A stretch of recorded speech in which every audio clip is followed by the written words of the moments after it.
welcome to Supernatural by Design.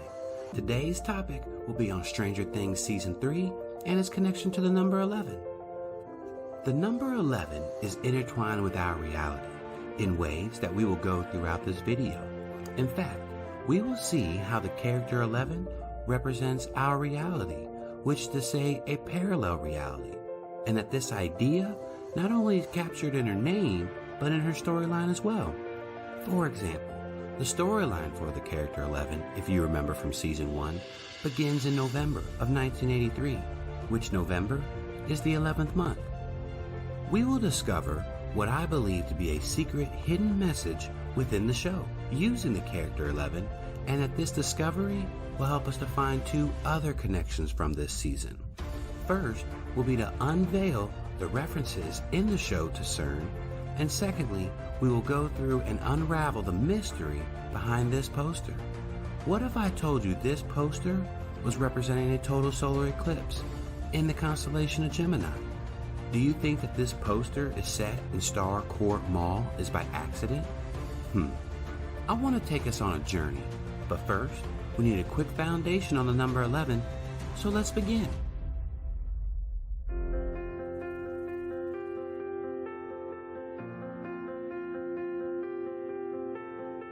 The number 11 can be found in many types of patterns, in historical dates, nature, and even our physical universe, at the tiniest of scales. However, to understand how the number 11 represents a parallel universe, we need to begin with the number line pattern. And what do I mean by that?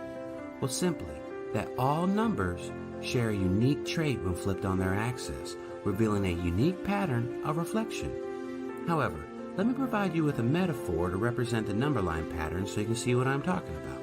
Let's say you have a mirror, and in front of this mirror, you place a 1.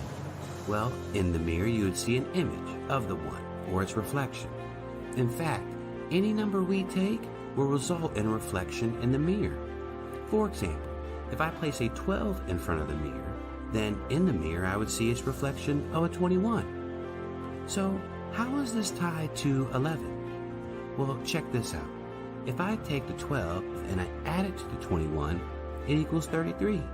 Well, 33 divided by 3 equals 11.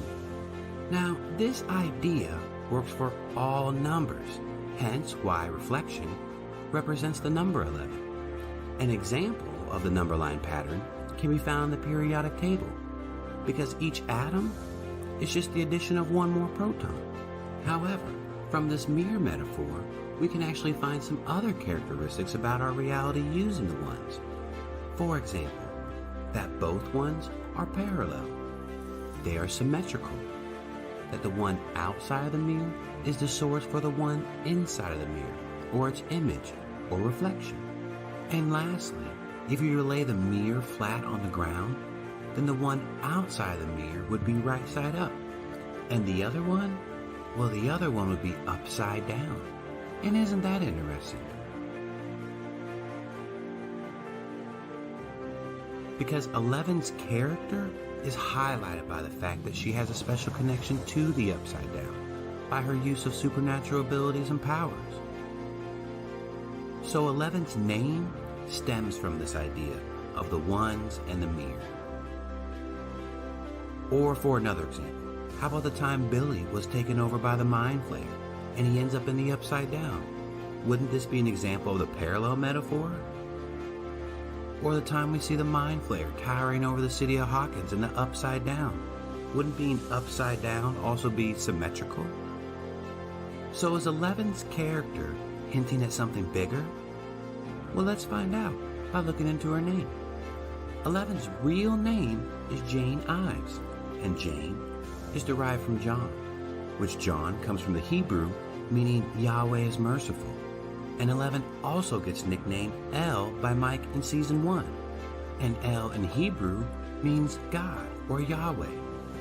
And why is this important? Because this represents our example of the source in the image. And since El means God, and man was created in the image of God, doesn't that highlight the example between the one and the mirrors? And doesn't that make God the source? Like in Hebrews 11, that what can be seen was created by something that could not be seen? Or how about in Colossians chapter 1? He is the image of the invisible God, the firstborn of all creation. He created all things in heaven and on earth, visible and invisible. And what is interesting is its use of the word image in referencing the visible and invisible worlds. So what can we say about the character 11? Well, how about this? Is that her name is pointing to a larger reality behind this one, a spiritual reality or a spiritual dimension, and that the show calls the spiritual dimension the upside down. So come, let's explore a little further.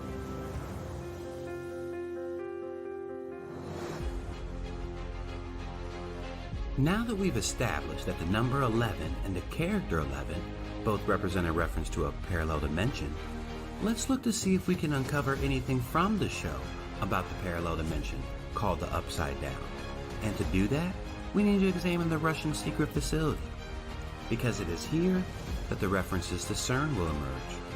However, if you're not familiar with CERN, then here, let me tell you a couple things about them. CERN is the European Organization for Nuclear Research. It opened in 2008. It's operated by over 3,000 scientists from over 30 countries. The LHC, or the Large Hadron Collider, allows scientists to smash atomic particles at very high speeds. The LHC is a massive underground loop spanning 2 countries. Many projects are conducted at CERN. However, Project Atlas is where they study parallel universes. So with that said, let's compare the Russian facility and CERN side by side, with Stranger Things on the left and CERN on the right. So let's begin with the Russian base. Remember the elevator ride down? Well, it had to have nearly been 40 floors down. Well, at CERN, it can range from 164 feet to 574 feet in depth. And when taken at its deepest location of 574 feet, well, let's say you assume 15 feet per floor. Well, that would total a 38-story building. And remember when Steve, Robin, Dustin, and Erica were walking down the long tunnel in the Russian facility? Well, if you worked at CERN, the massive 16.6-mile underground loop would also take a long time to walk around. So, if you average a 10 to 12 minute mile, then that would be a little over 2.5 to nearly 3.5 hour walk around. Now, let's compare the technology used by the Russians versus CERN. Because if you notice, the technology that was used by the Russians when compared side by side is nearly identical. In fact, the front, the side, and if you lay them on top of each other, the footprint is nearly identical. Interestingly enough, even the relationship between the power and source power is alluded to in Stranger Things.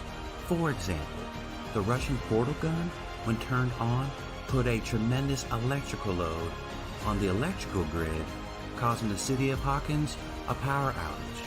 Similarly, if CERN was located in Hawkins, the LHC would cause a power outage as well, because the LHC uses up to 200 megawatts of power. And to put that in perspective, 1 megawatt of power can power 750 homes. So 200 megawatts could power 150,000 homes. And so how did the Russians fix this? Well, they outfitted the machine with green ooze, which could be looked at as a dedicated power source, which is like CERN in that they have their own dedicated circuit from the utility company. So as you can see, a lot of similarities between the physical aspects of CERN is referenced in the show, from the length, the depth, the replica of the LHC, to even the power attributes. However, are there any similarities in their intentions? We know that the Russians were seeking a way to attack America using monsters from the Upside Down, but what can we say about CERN's intentions? Are they trying to open a gateway to a parallel world? Well, let's take a look at some news articles about CERN. In 2009, former director for research and scientific computing of the facility grabbed headlines when he said that the LHC could open otherworldly doors. Or in 2010, scientists eye parallel universe. In 2011, the Smithsonian interviewed CERN physicist Lisa Randall about opening strange portals in physics. Or how about this article? In 2016, CERN scientists hope to make contact with parallel universe in days. So as you can see, CERN is ambitious about opening a gateway to a parallel universe, just as the Russians were in the show. However, the Russians in the show were trying to capture Demogorgon and use them for nefarious reasons. So what can be said about CERN? Are they trying to open a gateway to bring a mind flayer in? Well, to see this connection, we must now take a look in the Bible at Revelation chapter 9, because it is here that we find a figure named Apollyon, or for short Apollo, and he is a king over some bizarre-looking locust soldiers. Well, Apollyon comes from this bottomless pit. So is it coincidental that CERN sits on top of an ancient temple in honor of Apollo, and that the people that lived in those times thought it was a gateway to a bottomless pit, similar to a gateway to the upside down? One of the ways that the show references the bottomless pit is, you remember the scenes when 11 is falling what seems like forever? It's almost as if they're alluding to a bottomless pit. To top it off, CERN even marked their headquarters with a giant statue of Shiva, and Shiva is an equivalent of Apollo. Is CERN marking their location? Didn't Alexei state that it was all about location, location, location?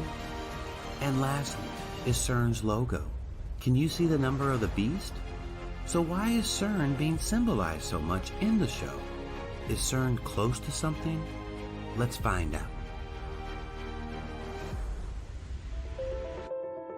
Now, I want to bring your attention to this poster, because we will see that this poster has a hidden message that represents celestial events related to the number 11. And since the character 11 represents the number 11, we'll start there. However, it is important to note that this message is found in the color of the outfits. For example, our first clue is the character 11, because she represents a total solar eclipse. And this is marked by the fact that her shirt is 50-50 black and yellow. And if you notice to her right, Dustin is wearing a bright yellow shirt, whereas Mike is wearing a dark colored shirt. Now, Dustin represents the sun, whereas Mike represents the moon. So imagine that they come together to form a total solar eclipse in the middle, where 11 is sitting. Do you see it? Secondly, we have Steve and Robin. They represent the constellation of Gemini, and this is evident by the fact of their sailor outfits. You see, Gemini was known as the patron deity for sailors.